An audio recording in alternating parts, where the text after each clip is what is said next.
This is a Reflector Reflections podcast. My name is Annie. Join me as we journey around the world, talking with fellow human design enthusiasts, spiritual mentors, people who are exploring and experimenting with human design, gene keys, all the things, as they navigate their unique design. Today's beautiful conversation is with Shannon Walton. Shannon is a 1-3 generator with the right angle cross of explanation. Shannon is a human design consultant, educator, and innovator. She's the founder of This HD Experiment and the creator of Motion Chart, now featured in Genetic Matrix, the pro version. Shannon blends human design with astrology, embodiment, and ritual magic to help people uncover their true rhythms and patterns. And so she's here to share and talk with me about all sorts of things. Welcome, beautiful soul. Thank you for having me and for the lovely introduction. I'm happy to be here. Yeah. We crossed paths, would have been maybe over a year ago. I think it was just with regards to the motion chart that you've done in Genetic Matrix. So it's been a journey of kind of like just meeting each other. Hello, friend, as we sort of pass through the social media channels. Yes, and I've been listening to you for much longer than that. It was one-sided for a while, but I'm glad it's both directions now. Oh, wow. That's so nice to hear. What we do, and I'd love to talk about you and your journey. So, how did human design find you, or you find human design? Well, I found human design in 2018. I was in my 5th year of a PhD program in English and Women's Studies. It was a joint program. And my specialization was disability studies, and I was very unwell. I was very just emotionally unwell, physically unwell. I was really struggling very much in all areas, really pushing myself to do this PhD that was very clearly in hindsight a no, right? And I had been struggling with chronic pain, chronic migraines, and it had gotten to the point where I could no longer really do my research through reading, and I started researching podcasts instead. And my research was around discourse communities and the way and the rhetoric of mental health, disability, and neurodivergence. And so my research topic became studying the way people talk about those things on podcasts, because then I could just lay in bed and listen. And one of the areas of my study was wellness discourse. How are people talking about these different symptoms of chronic health or mental illness or their neurodivergence outside of a medicalized context? Like where else are we talking about these things that's not medicalized? And so as I was listening to all of these wellness and spiritual podcasts, Jenna Zoe was doing her big tour of every single mystical wellness podcast you could imagine. And so I heard her talking about human design, and I got really excited. And as she started talking about the types, I got very convinced I was a projector. I was almost 100% sure I was a projector type. It just made so much sense to me in terms of like, oh, I'm really great one-on-one with people. Oh, I'm in a PhD program learning systems, analyzing systems. I was a hairstylist for 10 years before that, and that I feel like I could really read my clients well, and almost therapist behind the chair type dynamic. And I was also just really fatigued and tired and under a lot of strain, and I felt like very sensitive in my body, like I was taking in so much and not really able to handle all that I was taking in on a daily basis. And so I thought, yes, I'm a projector. And then I ran my chart and it said generator, and I was just, no way. So then I just kind of threw it out the window. This isn't me, whatever. But Jenna Zoe was just out there. She Yeah. was just on every podcast. So she kept coming up in my research over and over and over. Every podcast on wellness that I was researching, she was being interviewed about human design, and it just kept hitting me and Yeah. hitting me until I finally decided, okay, what does resonate here? If the generator type doesn't, like, I'm gonna buy the book. I'm gonna dive in and see what does resonate, because this thing keeps hitting me in the face, and I know I've got to make changes in my life. I know things aren't working right now, and I feel like this is going to help. So I bought the book, and things started to resonate once I got a little deeper in. Only first line, first line deep dive. Mhm. I love what you were sharing there about it just wouldn't leave you alone. It's it's tenacious, isn't it? It can be when it really when the body kind of responds to something and it says, I want more of this. It's like, and the mind can, we know that now, don't we? We're just like, and it just won't Yeah. leave us alone. Yeah, I love it. Yeah. And looking at that through that lens, if I may ask you, that 1-3 lens, like it's I do sympathize a lot with generator types sometimes when they find, I'm just a generator. I'm just this 70% of the world. It can be quite defeating. And it's something that I've shared a lot on, of going, it's actually the most precious individuals that we have. But I can understand that kind of, oh, you know. But then when we meet that part of our type, then we get to that profile. How was that experience for you? Yeah. The 1-3 resonated immediately. I was a researcher. So it was very, very clear in that sense. And also a teacher. And I loved um, trying out new things, experimenting in the classroom, adapting. I loved facilitating the classroom discussion and being able to adapt and move and mutate my classes every term. And I'd take a syllabus and I'd be so excited to do all the research of the first line and put the syllabus together and then try it, actually Yeah. see how it worked, and then the next semester make changes and make it even better. And we're getting into my channel of judgment there as well. But yeah, and make it every semester, just change things up a little bit depending on who my students are, and who shows up, and change the texts around. And so yeah, the being a teacher was actually quite lovely. I really enjoyed it, and I loved that research and then play and then research and then adapt and experiment. It was quite Yeah. that was the best part of that, 6 years that I was at the university. Yeah. You were sharing there before about, the health challenges that you've had as well. And I guess hindsight's always that the gift that keeps on giving can also be a pain in the ass sometimes, isn't it? But have you sort of sat, you probably have, and please don't answer this if you don't feel comfortable, but sat in that process of going, when we start to get a little bit of, more momentum in life and we're starting to explore and experiment, and then all of a sudden the body just goes, no.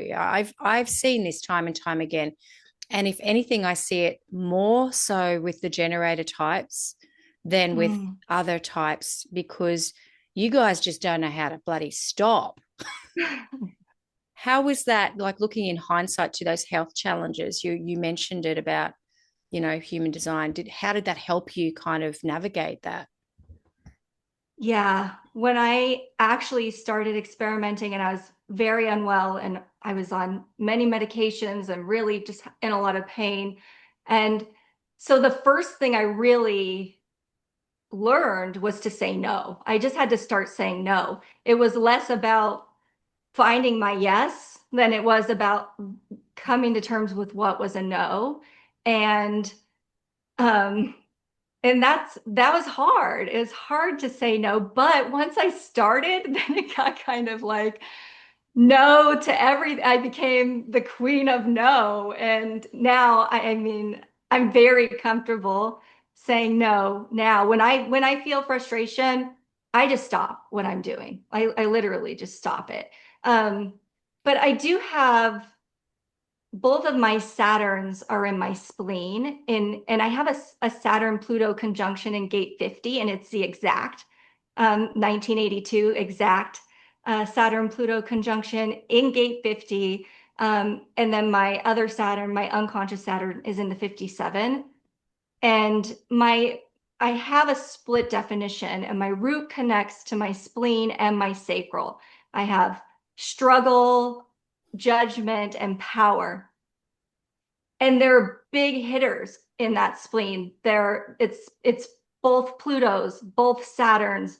Um, Uranus is in the 34, but I mean it's Mars, it's Jupiter. It's not any of the benefics, not any, it's not Sun, it's not Venus, it's not Mercury, it's none of that. It's all the heavy hitters.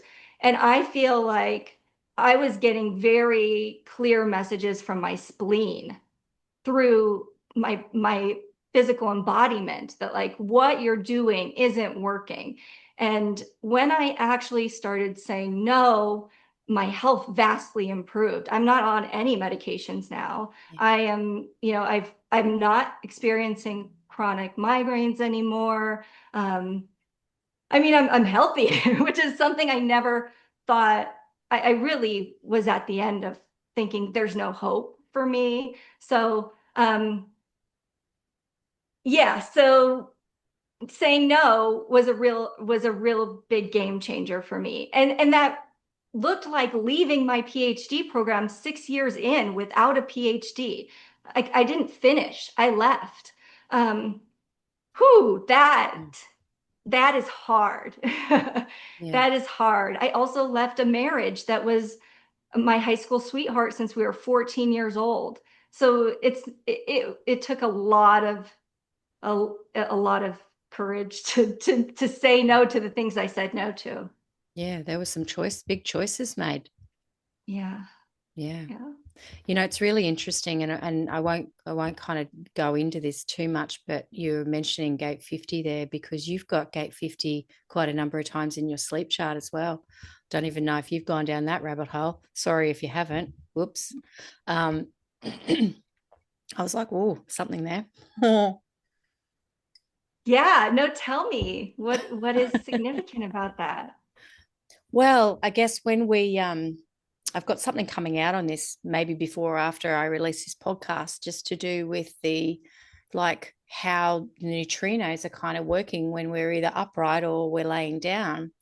And I've been looking at this from a trauma perspective in my work, and also in the work that I do with a lot of air quoting deconditioning here, but ways that we can kind of explore what is rest. How can we kind of reduce some of the overwhelm and impact?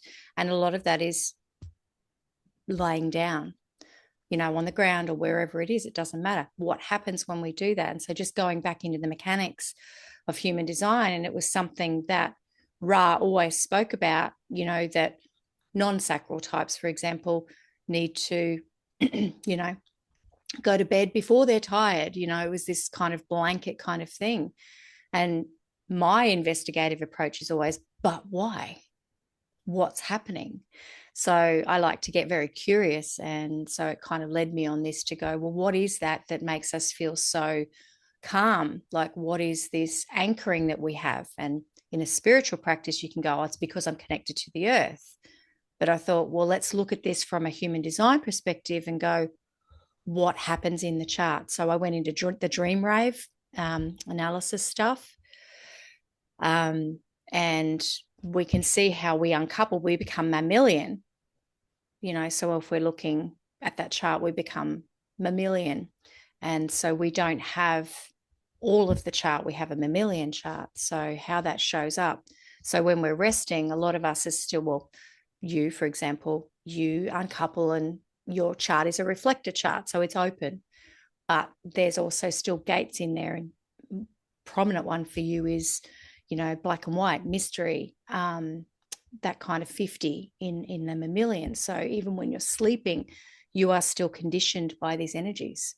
So yeah, fascinating. Yeah, that's the 50 is so fascinating to me. You know, it's values and in this supercharged spleen. And my ex-husband has the whole 2750. Um, and what was it? It was, we had a transit and it was Uranus in the 27 from 2018 to 2021 with some retrogrades in the mix. And um, so it ended in 2021 and we got divorced right after the end of that transit. And I think what it did for me, Uranus stepping in, is that I was very conditioned it was a compromised channel for Yeah. me. He has a whole thing. I just had the 50. And throughout our entire marriage, there was a battle of values. We couldn't agree on how to care for the dogs. I mean, thank God we didn't have children. Both of us, you know, thank God we didn't have children because we couldn't even agree on how to care for the dogs. We couldn't agree on how to care for the house. Just when it came to the values of how we care for things, even how we, you know, care for ourselves, there was constant struggle there around, you know, how do the money that we spend to care for ourselves or the way that we invest our energy in caring for ourselves or the dogs or the house.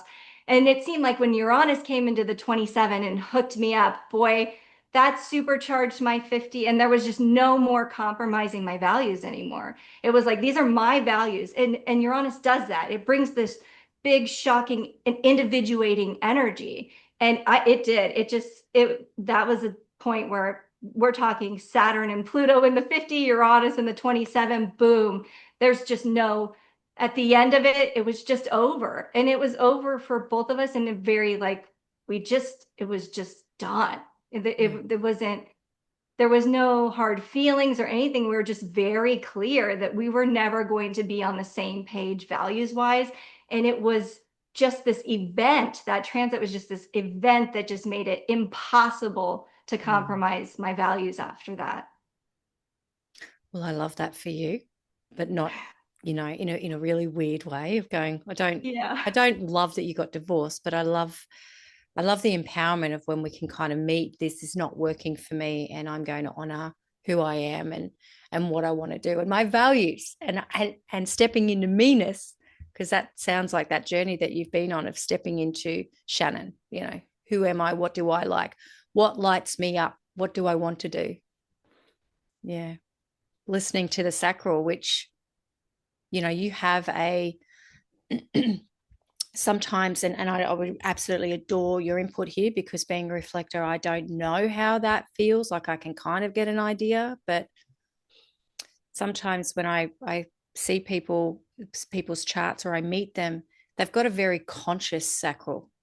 Um, and then other times it's a very unconscious kind of way that it's that connection. And I'd love to hear how that feels for you, opposed to maybe what another generator type would have, where it's an unconscious sacral. Yeah. Well, the funny thing is that I only have one sacral channel, one generated channel. It's the 37 or the 3457. And I've got both my Uranus placements in the 34. So one conscious, one unconscious gate. But the 57 is unconscious. So it's a unconscious channel with a conscious portion in the 34. And I think for me, even though it's unconscious in that sense, it's very palpable in my body. Mm, My sacral response is loud. And I think part of it is that it's hooked up to my root. You know, it goes root, spleen, sacral. I can't separate my sacral from my root. I am adrenalized yeah. in so many ways. All four of my nodal gates are in the root. I'm very much a person here to learn about stress and embodiment in that sense. Um, So my sacral response is highly adrenalized and it's intuitive.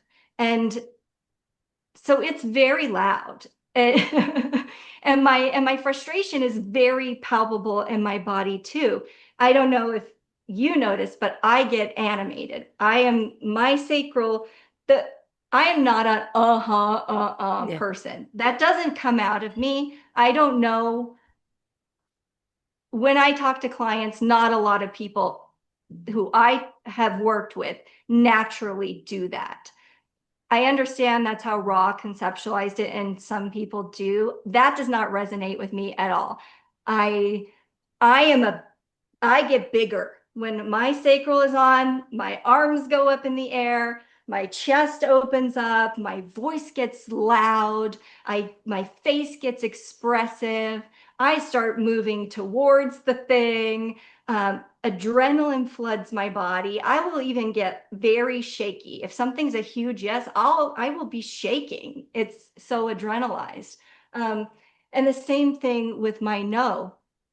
My nose, I can just feel the heaviness in my face. My whole face can't even move. It feels just this contraction of everything pulling in. Everything feels heavy and hard and condensed and retracted.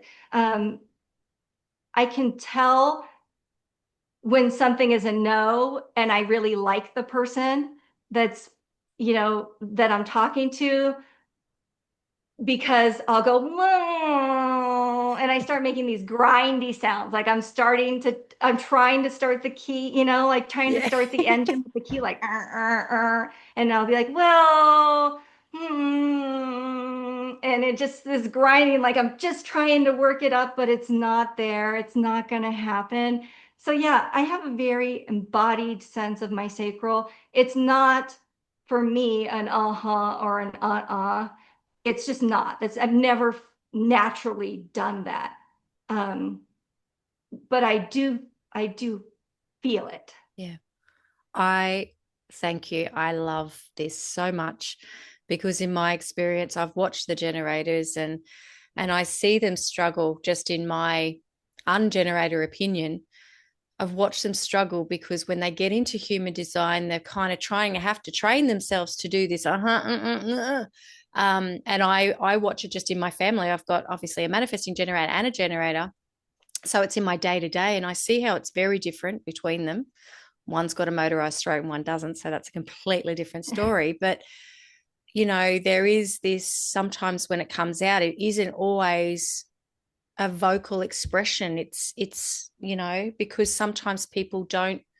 Yeah. Anyway, I won't go. I just appreciate what you just shared there because I feel it's really important for people to hear that it's animated in different ways. And again, it's like I say to people, even reflectors, you're not just a reflector, you're not just a generator. What else is in your chart? What's here? Where are you lit up? Where are your bigger placements? It's like this is the joy of the gift that keeps on giving. And even you and I were sharing a couple of voice notes last week, a few days ago, about the undefined G, the open and the undefined G, of how we can look at that with type, you know?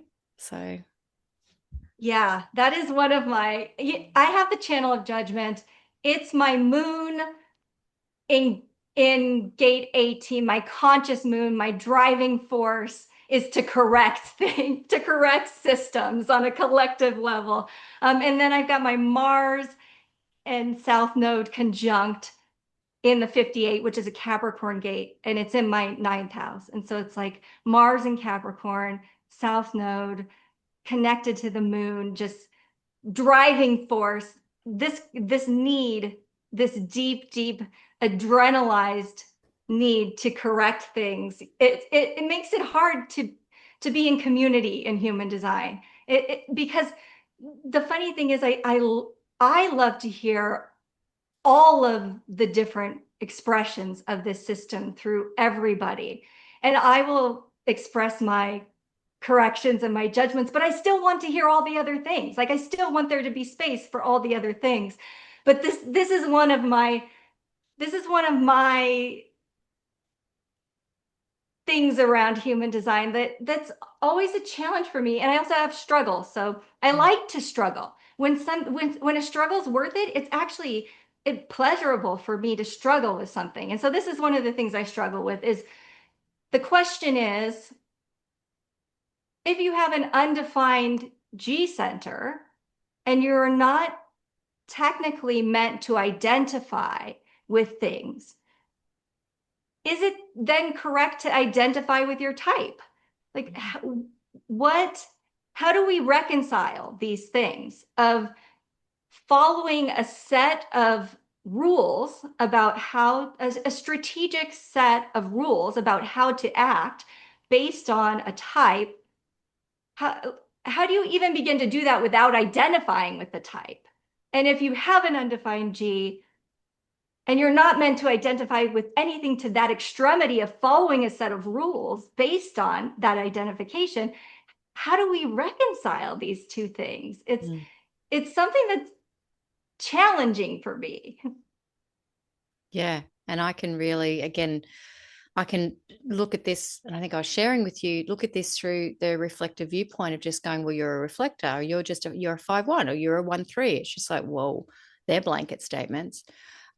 Because how everything positions in our chart makes how we work. And I feel types that have open and undefined G's, it's like, well, the open is, well, that's interesting in itself. I've got an open G. But what is in the G center? Like for you, you've got something there. And I always kind of, how does that show up? Again, we've just been exploring here, and you've been sharing so amazingly how your generator responses show up through adrenalized pressure. And it's always about that awareness center being activated, and you have the split between, your defined ajna in your throat, doesn't get there. But it's so nuanced. And I think this is an interesting conversation to have with people, to say, well, how does this actually feel, or have you experienced this? And I love that that's where human design has taken me, into the depths of it, to go, let's explore this at a deeper level. Let's look at where these, what you've been sharing as well. Where are these really prominent placements in our chart? How, because that's going to be how we often show up. For reflectors, we've got our own motion chart, we are going to have a patterning. People don't like to track, but I go, well, once you start seeing your own patterning, and even for every type, once you start seeing how the patterning works through your system, it can give you a little bit of a key into how you're going to show up. Mind you, then you've got everything else is moving in the world, and everything's always moving, but it can give you this way of kind of like moving through. So for me, with an open G and being a reflector, there's a double, but that's how I move through the world, is through my transit, I suppose, of how it kind of, that ding, ding, ding, ding, ding, ding, ding. And I'm a very tribal reflector. I don't have any integration. I have very few individual gates. I'm very collective and very tribal, and that's a part of my deconditioning that I've had to sit with myself and go, I don't get a lot of stuff through myself. I get it through the others. So I need people more than they need me. Well, and that's hard, when you're not when you don't have a lot of it. It's not to say I can't, but it's, some things are still through my experimenting process, but I'm built to be here for others. Yeah. Yeah. I love that. I've heard you talk about being a tribal reflector on other podcast episodes, and I just love it because it really, looking at what you have defined in your design, and to me, just in general, when I look at people's hanging and dormant gates, right? A reflector is all dormant gates. To me, that shows me parts of ourselves that were meant to develop in relationship. And so I see all of those dormant gates as where we meet the other and where our life is enriched through relationship. And so, and that extends beyond the human relationship as well, but in relationship to environments, in relationship to our pets, in relationship to the planets. Like, to me, what an amazing thing to be someone who every single gate in your design is here to be developed through relationship with the universe and relationship with your family. And yeah, the circuits that your defined gates are in can tell you so much about what that looks like. You know, for you, it does look like developing these tribal aspects of life, like really truly learning. And of course that's double as well in terms of tribal and relational Yeah. in that sense. Yeah, it's just a fun ride. Again, I think this is always about the more we can understand ourselves and make a little bit of acceptance, there's this ease and grace, like when you were sharing there before, finding human design and being able to start saying no. And no was like a full sentence. It was just no. I think I went through one of those periods too, where I was just saying no to everything because I thought it sounds terrible, but I've said it before. It's like I kind of went on this experiment of going, I can't be trusted. I can, but I couldn't be trusted to make decisions because I was making them incorrectly. So I was just saying no to everything. It's just like, nope, give me time. Nope, nope. And learning how to pause by trying to control my life by saying no backfired.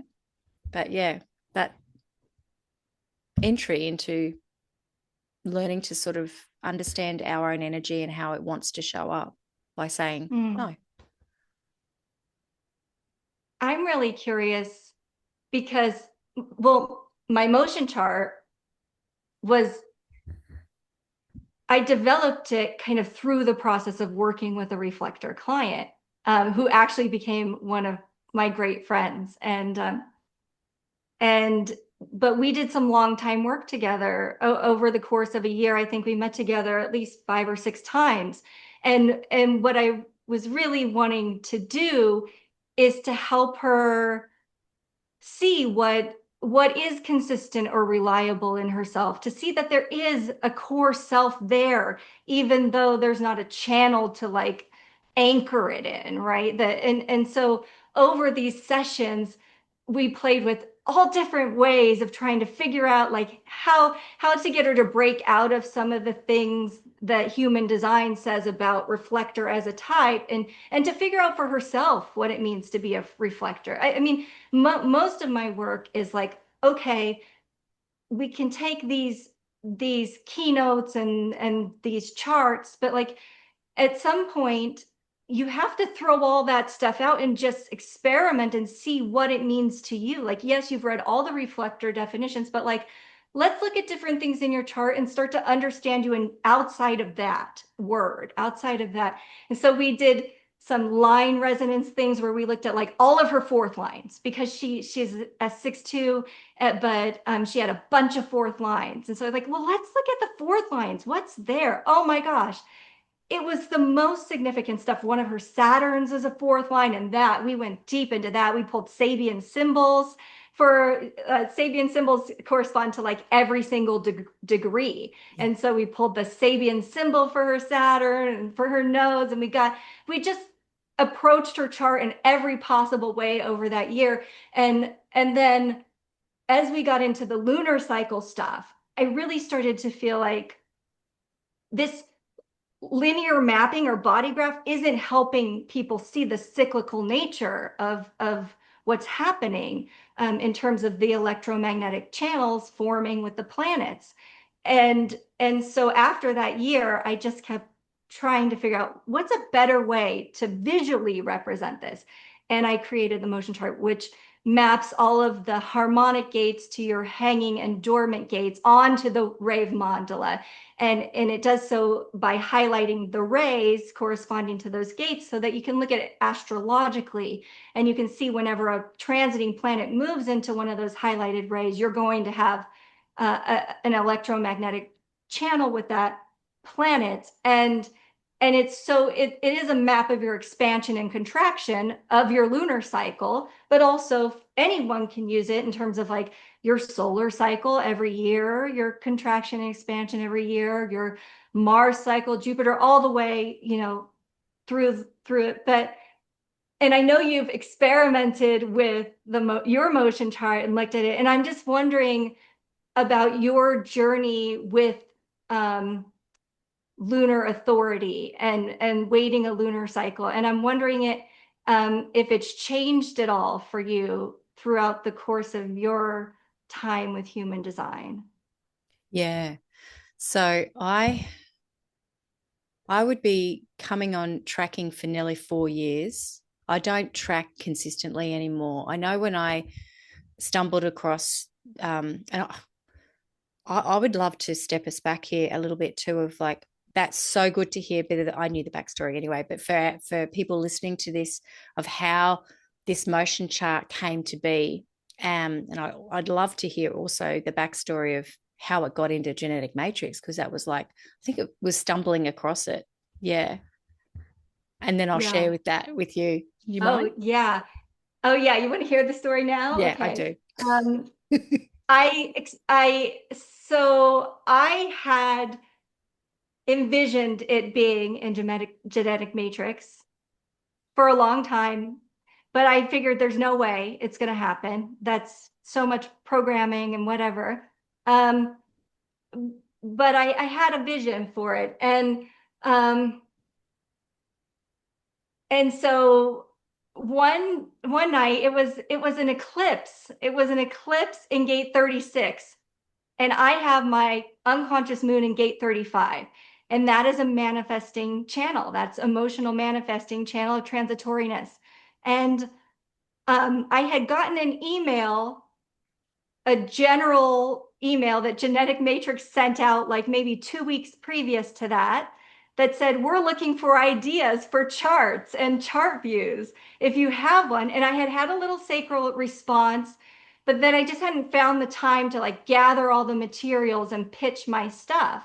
And so suddenly on that night of the eclipse in gate 36, it just hit me. It just hit me. This urge hit so furiously, like, put it together now. It's the eclipse. It's going to happen if you do. Like, it just hit me. I don't know what. And I pulled together all the material. I wrote up the email. I sent it. And the next morning I woke up and they were like, we like your ideas. Send us more. And I sent them more information. And then maybe a day or two later, they're like, we're going to do it. And within 2 weeks, it was in the system. It was Wow. programmed, and it just blew my mind. And yeah, so that's a story, a little eclipse slash manifesting transit magic. I love that. That's so cool. Thank you for sharing that. And what a true testament to how your energy works and spikes. I mean, obviously eclipse. Hey, it's an eclipse today, by the way, friend. I know. The date of this recording, we're on the lunar eclipse.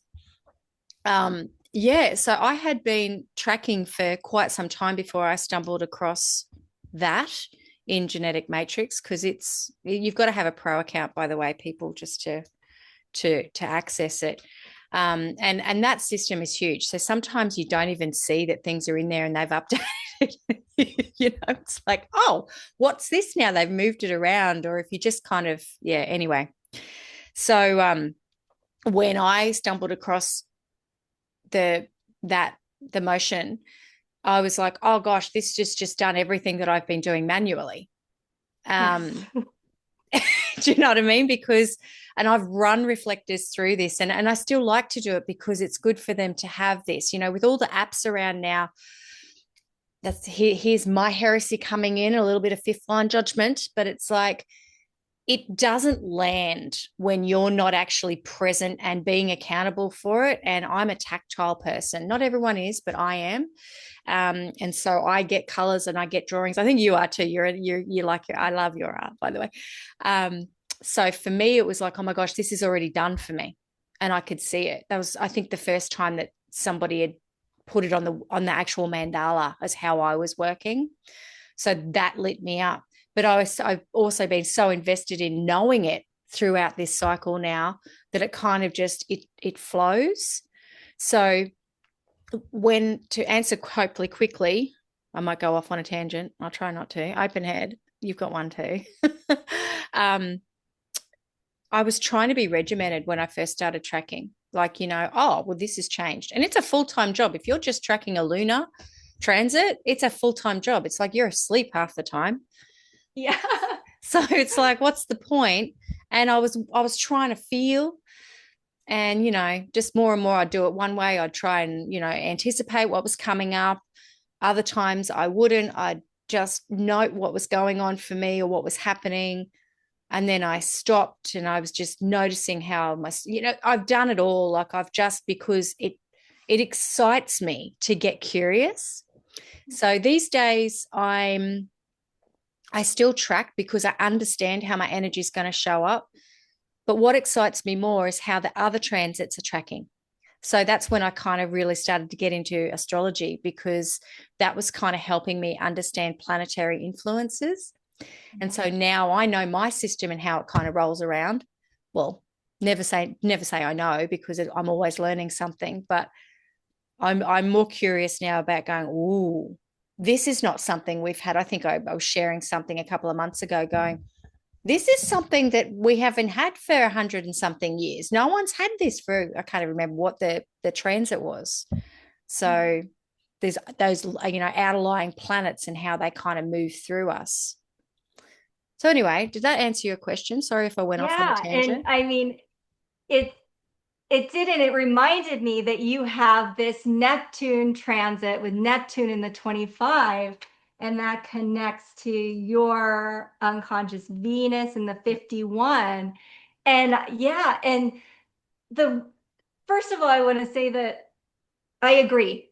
I mean, I track every day everything because I do transit journeys with clients, and I'm listening to their voice note journals all the time. And I'm keeping track of the transits every single day, and it's maddening. It's nobody should do it unless it's your job, right? It is overwhelming. Yeah. I think the real benefit, um, one of the most valuable things I think knowing the transits is reflection, is to be able to like go back and look at a period in your life where stuff was happening and see what was happening in the transits and make sense of it. To me, that has been the biggest gift, to like be able to go back and look at like, oh my gosh, I applied for this job after I left grad school, right before I left grad school. I applied for this cosmetology job because a cosmetology instructor job at a community college, because I used to be a hairstylist for the first 10 years out of high school. And I Pluto was in the 54, and I wasn't tracking transits back then. And let's see, Pluto is in the 54, 2015 to 2019. And that connected to my Pluto in the 32. So Pluto, and transformation, ambition, all up in there. And I applied to this job. I hadn't done hair in how many years, but I was just like on it. I just had all of the punch in me to like, I'm gonna transform this whole life. I'm gonna, get this community college job. It's got tenure track. I was very much into the status stuff, tenure track and this much pay and all of this, very climbing the ladder, 30 to the Yeah, yeah. 54, 32, ambition. And I got the job. I had to go interview twice. I had to fly from Michigan to California twice and interview. And I felt every time the power of that Pluto, like I knew I was getting that job and I got it. And when Pluto moved out of the 54, everything fell apart. Yeah. I could not do the job. I did not have the energy. I was crying before work every single day. It was just the wrong thing. And in a sense, it got me somewhere else in my life. So it wasn't the wrong thing in terms of like I understand it as a part of my journey. It makes sense. I wouldn't undo it. But it was real total annihilation of many parts of myself, and that it got me somewhere. It moved me, to where I needed to be, and it transformed a lot of things that needed to transform. But when Pluto moved out, and I no longer had that, things came crashing down. Yeah. And it was very, very emotionally challenging, and I had to leave that job, and that was very, very difficult too. But being able to look back and reflect and see that that was a Pluto, there's so much value in being able to recognize that, and to actually be able to be grateful for that situation, and to see it in a different framework, is not that I failed, but it moved me to make some changes and transformations. And when it was done, it was done. And I had to let go of those attachments to the things that helped me make those transformations. Yeah. Geez, I love that. There's just this visual keeps coming to mind right now of I absolutely love the spiral. The spiral is one of those symbols that every time I see it, I think that's just life. Obviously there's sacred geometry and stuff, but we each have our own kind of like pattern, our spiral, but it's kind of always moving because Yeah. you know what I mean? We have these cycles, don't we? There's a monthly cycle, a yearly cycle, but then there's a 7-year cycle, or there's these cycles or Saturnian cycles, and everything's a cycle within a cycle. And it just always reminds me of this constantly evolving spiral that we just keep Yeah. moving and moving. But as you were saying earlier as well with your client, being a reflector as well, we can find a little bit of anchoring. That's the word I like to call it. It's anchoring into a little bit of our cycle to know, yes, we are a person. We're not just a Yeah. mirror. Yeah. And I'm just wondering, to bring it back to then the 2551, I'm wondering if you notice any embodied difference or energetic difference in having through this transit defined GN will, heart, ego. I call it will because I feel like it's willpower that can be either heart centered or ego centered. No good or bad, but two ways of centering willpower. But yeah, I'm wondering if you actually notice or feel any differences, like actually in your body or energetically. Yeah, very much so. I this yeah, this year's been very, very illuminating for that. And sometimes I take a pause and I'm thinking, is this borrowed energy? Because I feel this sense of self. I feel this drive, and I've been able to complete postgraduate studies and sort of like relaunch and do these things and kind of have this real sense of purpose and identity. And I'm really enjoying that. Like when people ask me, how are you? I'm like, I feel so good, you know. And sometimes I catch myself and I'm like, is it, you're sharing about your Pluto to Pluto. I'm like, fuck, is this going to fall apart? Am I going to lose it? And I think, no, because it's helping me cultivate present. It's helping me, in this way. And time will tell when we uncouple. I think I've got another 4 months. I have to check my transit. I think I've got another 4 months when that uncouples. But Venus is also a ruler of my chart. So it's kind of, yeah. And if anything I've learned from anything, even if it is borrowed, there's always something that you keep, the lessons in life Yeah. or the energy. It's always kind of sampling and feeling and understanding and just kind of like, ooh. And it never, even though it leaves you, it never leaves you because Yeah. it's a part of you, your essence of, again, continuing on in the spiral. But in a way, also, I am looking for a little bit of a break. I haven't had a pure reflector day for a while. And those days I have noticed throughout the course to be quite light. And if I know they're coming up, I try to give myself extra space just to kind of to just really experience meanness, and I mightn't really feel anything at all. but it's just a gift that I try to do if I know that I've got a pure reflector day coming up. And for those listening, that's when no planetary transit hits my chart. But in saying that, and here's another layer to my chart, and I don't know what people do, but, since Kim Gould came into my life a few years ago, I also track asteroids. So, and my Chiron's in gate 3. So if you use Chiron in my chart all the time, I'm actually a generator because it links my 60, my 60 and my 3. Oh. So I don't know. Yeah. And I'm coming up to my Chiron return. So there's a part of that that's also in my energy field right now as well, of just coming into this, something's shifting. So there's so much happening for me. But yes, to answer your question, I really have felt it in my body, of a sense of true, there's an anchoring. It's like, oof. Yeah. And people have noticed it as well. There's a lot of comments. I've kind of always been told that anyway. I'm a fifth line, but more comments around, you're always so confident, or you're always so sure of things. And I'm like, oh, that's my divine will. Yeah. I love that. And I love what you said about that. Like, I think this is a big, important thing you said, an important thing to understand about the experiential way and about being a human and having these experiences, is that when you're consciously present in the experience, you change, you evolve, you get to keep, this, what you learn and what, how you grow over this time. This is our maturation process.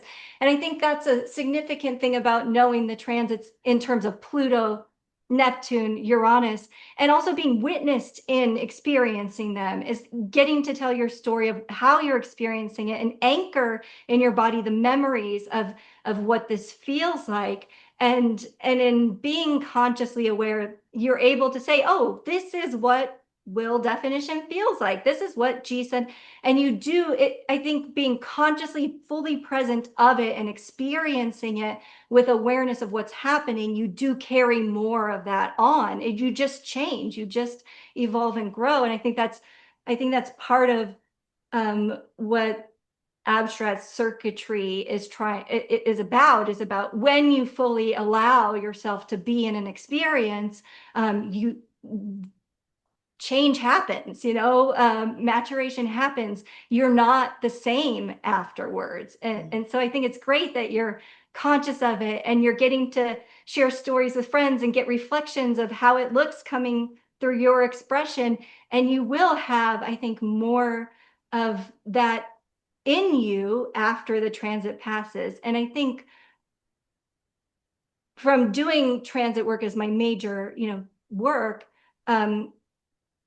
I feel like in general with a Pluto or Neptune or Uranus transit that brings definition to an undefined center or two undefined centers, there is a little bit of grief that happens in when you start to notice that piece go out, or shift. But being able to like have consciously fully experienced when it was in, for me, really eases that transition process as you move into the next one and the next one. And that's the excitement of life, isn't it? It's always going to change. I think and human design has gifted me that, of going, there's nothing solid in my beingness, and that's the beauty of it. And a lot of reflectors can feel grief around that, of going, oh, I'm not consistent. Even people with undefined G's, it's just like, well, where's the consistency there? Can you allow yourself to experiment with life, to be a part of the world and not get anchored by it?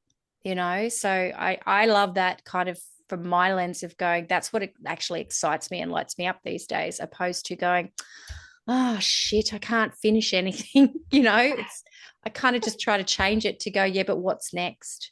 What's going to happen? What's on the horizon? I don't know.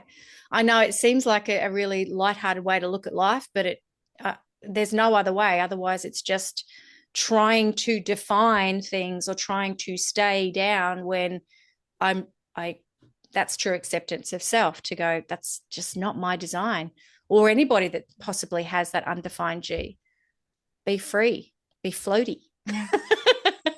Yes, I think that's one of the gifts of understanding cycles. You know, when you start to really, when you really look at the rave mandala and you really start to watch the planets move around it and retrograde and watch the nodes go clockwise while everything else goes counterclockwise, and you really start to understand the rhythm and the patterns of this whole thing that we're in, you can so deeply appreciate each experience.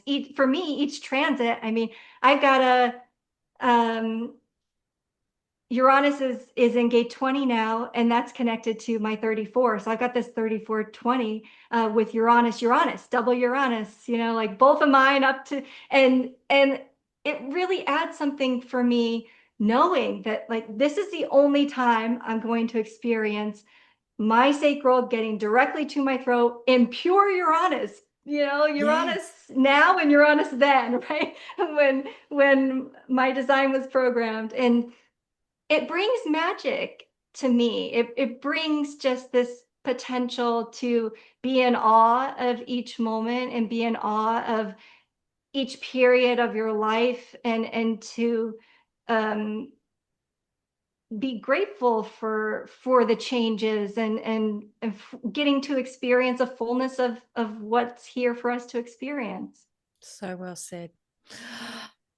You know, and it kind of brings me into this space of going, you don't know this until you know it.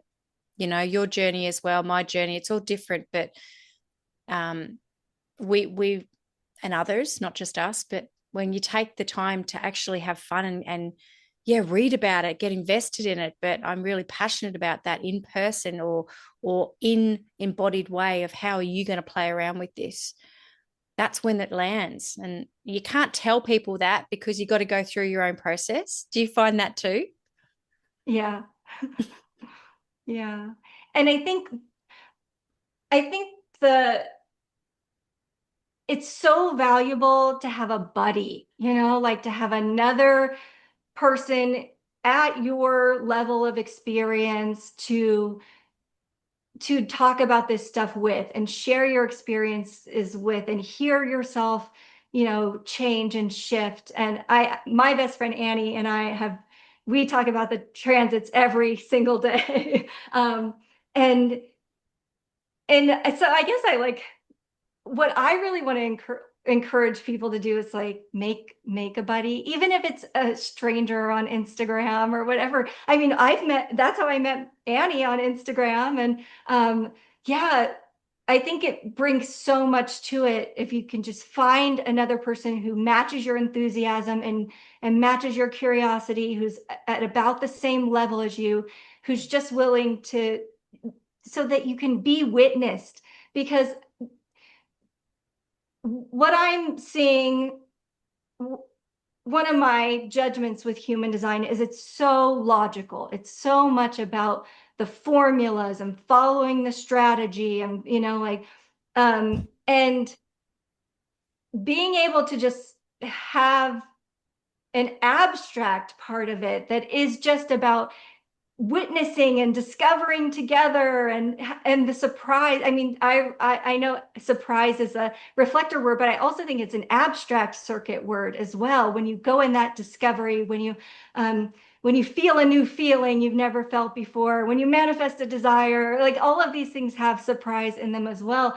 And in the abstract circuit is this prodigal channel as well, this witness, design of a witness. And I think having someone else who can witness your growth, your maturation, and can explore things with you, I think really brings wholeness to the human design experiment. It's not just you in the book following a set of rules.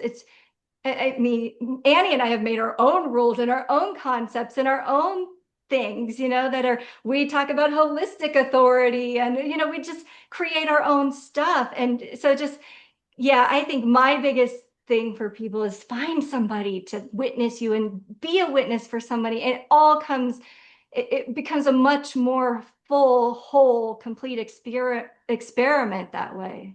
Yeah, absolutely. Absolutely. And it's really good to have that, to just go, oh, I found this today. What do you think about this? Next thing you know, you're both down the rabbit hole going, oh my gosh, there's work done. Yeah, surprise and delight. It's always just like, and I can imagine what that must be like for generator types. It's that joy, that that real joy of the journey of you to go, oh, this lights me up today. And I mightn't tomorrow, but for today, it's like, yep, I'm writing it. Feels good. Totally. Feels good. How can people find you or work with you? These journey, I love these, what you talk about. I mean, you share a lot on your Instagram as well. So people, if they're on Instagram, follow Shannon. But share with us about these transit journeys that you do, because it sounds absolutely fascinating. I'm a journeyer, so I love to journey. It's the most satisfying thing I've ever done. I love it. So I do curated transit journeys that looks like starting with a motion reading, where I pull your motion chart and I just look at the transits of what's coming up for you. And then based on what's coming up over the course of the next year, I'll outline a generally 8 to 16 week period where there's a lot happening. And I will kind of write up a storyline of what it looks like might be developing, what you might be working on at that time, what is the story of your evolution during that span of time, which is, of course, just an imagining. It always goes way different, but there's always something in the upcoming transits where I can see there's a potential to do some work. And then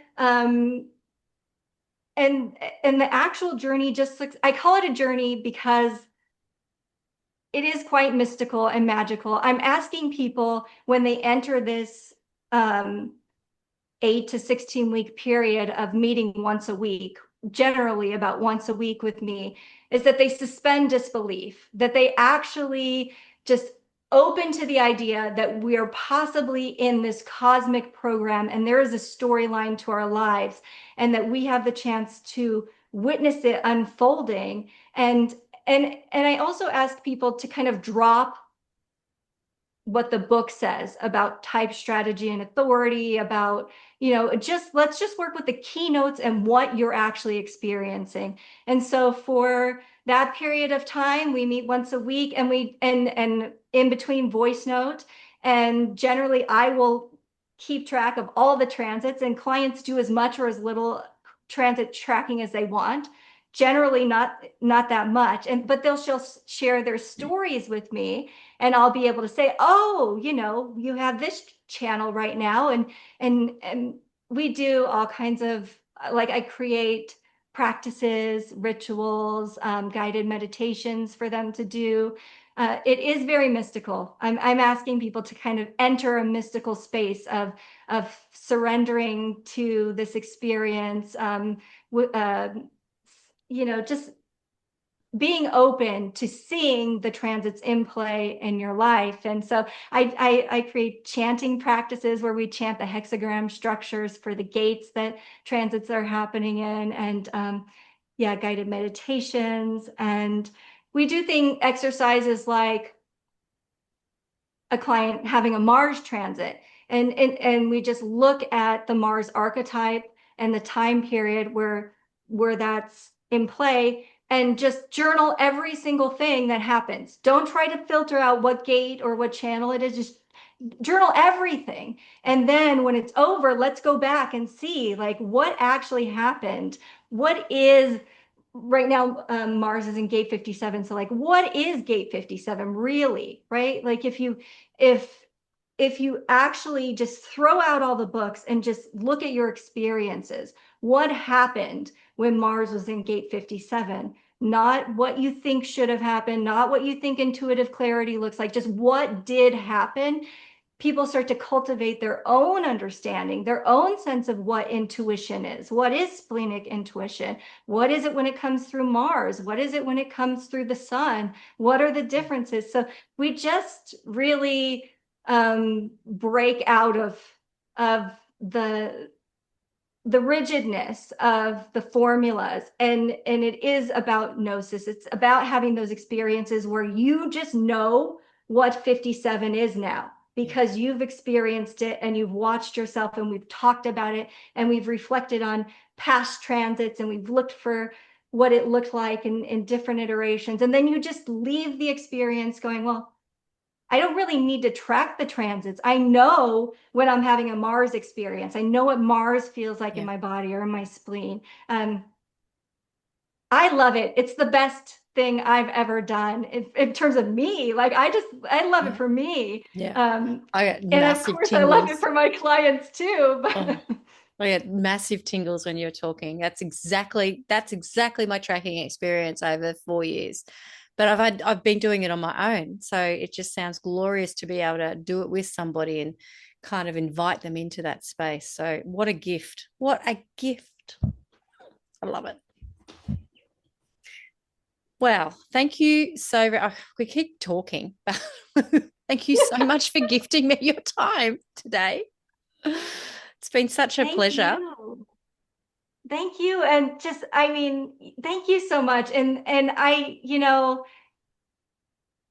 when I heard your podcast and you talking about cycles and stuff, and I reached out to you and I'm like, you have to look at my motion chart. Like I know this is going to work for you. So just thank you for the way you've received me. That's a lot to have somebody coming at you going like, I made this thing and I think it's perfect for you. And you were just so wonderful in receiving my big energy, and just I've loved our engagement, and I just love the podcast, and I feel like so grateful to be a part of it.